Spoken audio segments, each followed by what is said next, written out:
আসসালামু আলাইকুম। সংবাদে আপনাদের সবাইকে স্বাগত জানাচ্ছি। আমি ফিরোজ তোহা। শুরুতেই সংবাদ শিরোনাম। বাংলাদেশের সর্বশেষ গুরুত্বপূর্ণ আপডেট সংবাদে আপনাকে স্বাগত। শুরুতেই সংবাদ শিরোনাম, পরে বিস্তারিত। প্রথমেই জানাবো, গাইবান্ধায় দুর্বৃত্তদের হামলায় আহত বিএনপি নেতার মৃত্যু।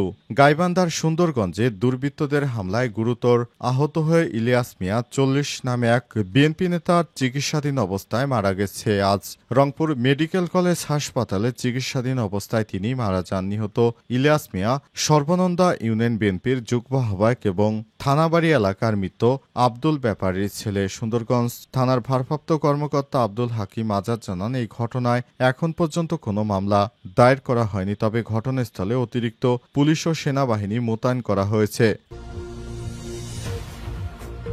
জানাবো, ইসরায়েলের গোপন গোয়েন্দা তথ্য হাতে পেয়েছে ইরান, আছে পারমাণবিক স্থাপনার নথিও।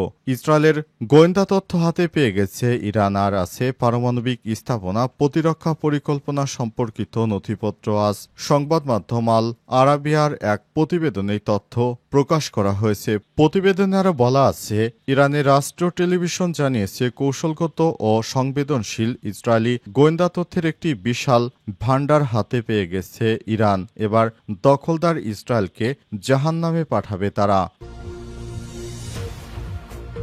এরপর জানাবো, গ্রেটাকে বহনকারী গাজামুখী জাহাজ এখন মিশরে। কি রয়েছে এতে?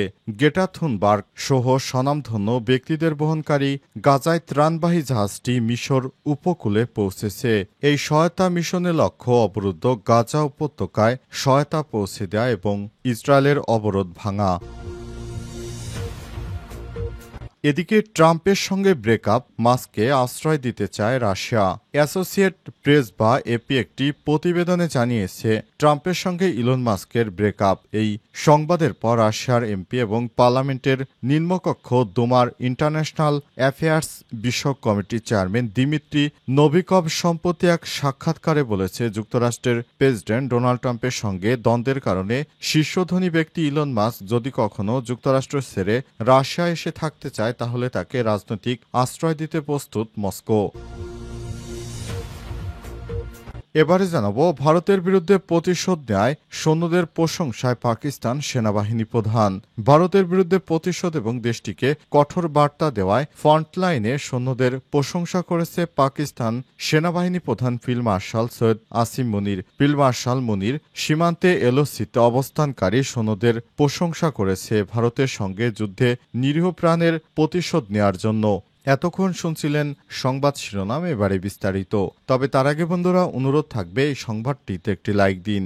এই চ্যানেলে আপনি নতুন হয়ে থাকলে আমাদের সংবাদটি দেখতে দেখতে চ্যানেলটি সাবস্ক্রাইব করে রাখুন। কমেন্ট করে বন্ধুরা আপনার মূল্যবান মতামত জানিয়ে দিন আপনি বিশ্বের কোন দেশ থেকে বা বাংলাদেশের কোন স্থান থেকে আমাদের সংবাদটি দেখছেন এবং শুনছেন। এবারে বিস্তারিত। গাইবান্ধায় দুর্বৃত্তদের হামলায় আহত বিএনপি নেতার মৃত্যু।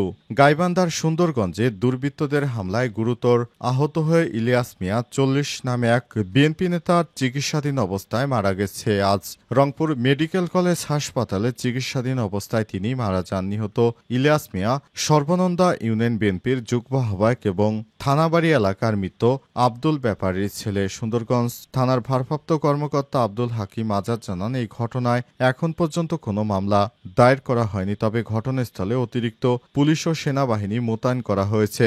সারা দেশ জুড়ে শেখ হাসিনা পালিয়ে যাওয়ার পর বিএনপির দুর্বৃত্তায়ন অনেক অংশেই বেড়ে গেছে। এরই ধারাবাহিকতায় তারা দলে দলে বিভিন্ন স্থানে আধিপত্য বিস্তারকে কেন্দ্র করে দুই গ্রুপের মধ্যে ব্যাপক সংঘর্ষ হচ্ছে। এরই ধারাবাহিকতায় বিএনপি নেতারা চাঁদাবাজিও করছে সারা দেশ জুড়ে। বিএনপির নেত্রী রুমিন ফারহানা জানিয়েছে, তাদের দলের নেতাকর্মীদেরকে তারা নাকি থামাতে পারছে না। অনেকে আবার প্রশ্ন করেছেন, তাহলে এত বড় দলের নেতাকর্মীদেরকেই থামাতে পারছেন না, তাহলে আপনারা 18 কোটি মানুষকে ক্ষমতা এসে কিভাবে কন্ট্রোল করবেন? সে বিষয়টি বলতে গিয়ে তিনি চুপ হয়ে যান। এরই ধারাবাহিকতায় বিএনপির বিভিন্ন স্থানে সংঘর্ষ, হত্যা, মারামারি, বিভিন্ন অপকর্ম, ধর্ষণ, গুম, খুন ইত্যাদি হচ্ছে। বিএনপি নেতাকর্মীরাও দেশের বিভিন্ন স্থানে সংঘর্ষে জড়িয়ে পড়ছে। তারা নিজেদের নেতাকর্মীদের হাতেই তারা নেতারা মার খাচ্ছে। এখন সময় এসেছে বিএনপির নেতারাই বিএনপি নেতাদের হাতে মার খাচ্ছে। এখন তো আওয়ামী লীগ নেই, তাই বিএনপির দুই গ্রুপের মধ্যে আধিপত্য বিস্তারকে কেন্দ্র করে এই ধরনের সংঘর্ষ হচ্ছে এবং প্রায় দিনই বিএনপির নেতাকর্মীদের মৃত্যুর খবর আসছে। ইসরায়েলের গোয়েন্দা তথ্য হাতে পেয়েছে ইরান, আছে পারমাণবিক স্থাপনার নথিও। ইসরায়েলের গোয়েন্দা তথ্য হাতে পেয়ে গেছে ইরান পারমাণবিক স্থাপনা প্রতিরক্ষা পরিকল্পনা সম্পর্কিত নথিপত্র। সেখানে রয়েছে আল আরাবিয়ার এক প্রতিবেদনে এই তথ্য প্রকাশ করা হয়েছে। প্রতিবেদনে আরও বলা হয়েছে একটি বিশাল অস্ত্রের ভাণ্ডার হাতে পেয়েছে ইরান। কোথায় কোথায় পারমাণবিক স্থাপনার অস্ত্র রাখা আছে বা কিভাবে দখলদার ইসরায়েলি বাহিনী ইরানের বিরুদ্ধে বিভিন্ন কার্যক্রম পরিচালনা করছে সেসব গোয়েন্দা তথ্য হাতে পেয়ে গেছে তারা। এতে নেতানিয়াহুর এবার চরম বিপদে পড়তে চলেছে। নেতানিয়াহু এখন নিকৃষ্ট প্রধানমন্ত্রী, তিনি ইহুদিবাদী ইসরায়েলের প্রধানমন্ত্রী, যে সারা বিশ্ব থেকে এখন ঘৃণিত পাত্র।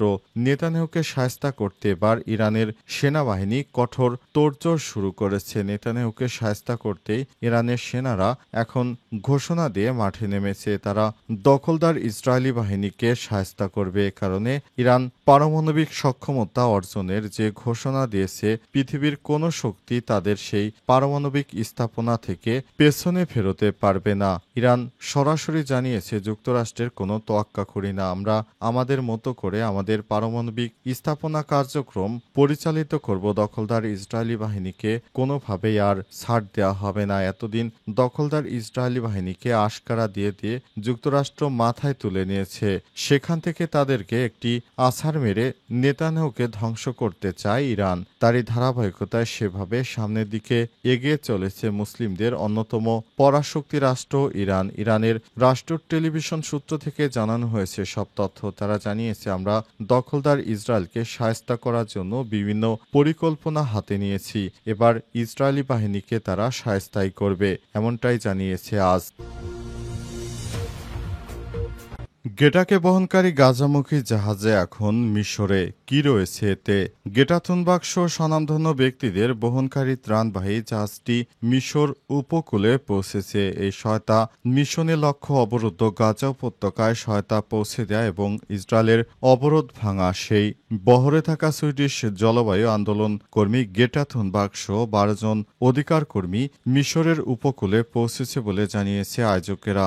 জাহাজটির নাম ম্যাডলিন, যা ফ্রিডম ফ্লোটিলা কোয়ালিশন এফএফসি এর অংশ এবং গত সপ্তাহে ইতালির সিসিলি উপদ্বীপ থেকে যাত্রা শুরু করে। এর মধ্যে রয়েছে খাদ্য, ওষুধ এবং অন্যান্য সামগ্রী, যার মাধ্যমে গাজার উপর ইসরায়েলের অবরোধ ভাঙার চেষ্টা করা হবে। জার্মান মানবাধিকার কর্মী ইয়াসেমিন আচার সংবাদ সংস্থা এএফপিকে বলেছেন, আমরা এখন মিশরের উপকূলীয় জলসীমায় আছি, আমরা সবাই সুস্থ আছি। খবর টাইমস অফ ইসরায়েলের। লন্ডন থেকে প্রকাশিত এক বিবৃতিতে international committee for briefing the siege of Gaza, যা এই ফ্লোটিয়া জোটের সদস্য, জানায় যে জাহাজটি এখন মিশরের পানি সীমার মধ্যে ঢুকে পড়েছে। তারা আন্তর্জাতিক মানবাধিকার সংস্থাগুলোর সঙ্গে যোগাযোগ রাখছে এবং হুঁশিয়ারি দিয়েছে, যদি জাহাজটি বাধাপ্রাপ্ত হয় তাহলে তা আন্তর্জাতিক মানবিক আইনে সরাসরি লঙ্ঘন হবে। তবে ইসরায়েলি নৌবাহিনী জাহাজটি ইসরায়েলি জলসীমায় ঢুকলে সেটিকে বাধা দেওয়ার পরিকল্পনা করছে। সম্ভাব্য মুখোমুখি পরিস্থিতি নিয়ে উদ্বেগ তৈরি হয়েছে, যা আন্তর্জাতিক স্তরে কূটনৈতিক ও জনসচেতন প্রতিক্রিয়া সৃষ্টি করতে পারে বলে জানা গেছে। দখলদার ইসরায়েলি বাহিনী এখনও নির্বিচারে বোমাবর্ষণ করে যাচ্ছে ফিলিস্তিনের গাজা উপত্যকায়। ট্রাম্পের সঙ্গে ব্রেকআপ, মাস্ককে আশ্রয় দিতে চায় রাশিয়া। অ্যাসোসিয়েট প্রেস বা এপি একটি প্রতিবেদন শিরোনাম করেছে, ট্রাম্পের সঙ্গে ইলন মাস্কের ব্রেকআপ। এই সংবাদের পর রাশিয়ার এমপি এবং পার্লামেন্টের নিম্নকক্ষ দুমার ইন্টারন্যাশনাল অ্যাফেয়ার্স বিষয়ক কমিটির চেয়ারম্যান দিমিত্রি নোভিকভ সম্প্রতি এক সাক্ষাৎকারে বলেছে, যুক্তরাষ্ট্রের প্রেসিডেন্ট ডোনাল্ড ট্রাম্পের সঙ্গে দ্বন্দ্বের কারণে বিশ্বের দ্বিতীয় ধনী ব্যক্তি ইলন মাস্ক যদি কখনো যুক্তরাষ্ট্র ছেড়ে রাশিয়ায় এসে থাকতে চান তাহলে তাকে রাজনৈতিক আশ্রয় দিতে প্রস্তুত আছে মস্কো। রুশ সংবাদ মাধ্যম তাসকে দেওয়া এক সাক্ষাৎকারে নবিকভ বলেছেন, আমার মনে হয় মাস্ক সম্পূর্ণ ভিন্ন একটা খেলা খেলছে। সম্ভবত তার রাজনৈতিক আশ্রয়ের প্রয়োজন পড়বে না, তবে তারপরও যদি তিনি কখনো রাজনৈতিক আশ্রয়ের প্রয়োজন বোধ করেন তাহলে রাশিয়া তা দিতে প্রস্তুত রয়েছে। প্রেসিডেন্ট ডোনাল্ড ট্রাম্পের সঙ্গে মাস্কের উত্তেজনার গত কয়েকদিন ধরে আন্তর্জাতিক গণমাধ্যমের মনোযোগের কেন্দ্রবিন্দুতে রয়েছে। সাম্প্রতিক ট্রাম্পের স্বাক্ষরিত একটি সরকারি বিল, তা নিয়ে মতানৈক্যের জেরে ট্রাম্পের উপদেষ্টার পদকে মাস্ক সরে যাওয়ার পরেই উত্তেজনা সূত্রপাত হয়। প্রসঙ্গত, ট্রাম্পের সঙ্গে মাস্কের ঘনিষ্ঠতা শুরু 2024 সালের জুলাই থেকে। সে সময় প্রেসিডেন্ট নির্বাচনে প্রচারণা চলছিল ট্রাম্পের সেই বিভিন্ন প্রচারণা সভায়। তখন মাস্ককে নিয়মিত দেখা গেছে। এক প্রতিবেদনে মার্কিন সংবাদ মাধ্যম জানিয়েছে, ট্রাম্পের নির্বাচনী প্রচারণা তহবিলে কমপক্ষে $28.80 কোটি চাঁদা দিয়েছে মাস্ক, অর্থাৎ $0.28 বিলিয়ন। নির্বাচনী বিজয়ের পর শপথ নেওয়ার পর সরকারি কর্মীদের দক্ষতা বৃদ্ধি ও সরকারি ব্যয় সংকোচন করতে ডিপার্টমেন্ট অব গভর্নমেন্ট এফিসিয়েন্সি বা ডস নামের একটি দপ্তর খোলে ট্রাম্প প্রশাসন। এই দপ্তরের প্রধান করা হয় মাস্ককে।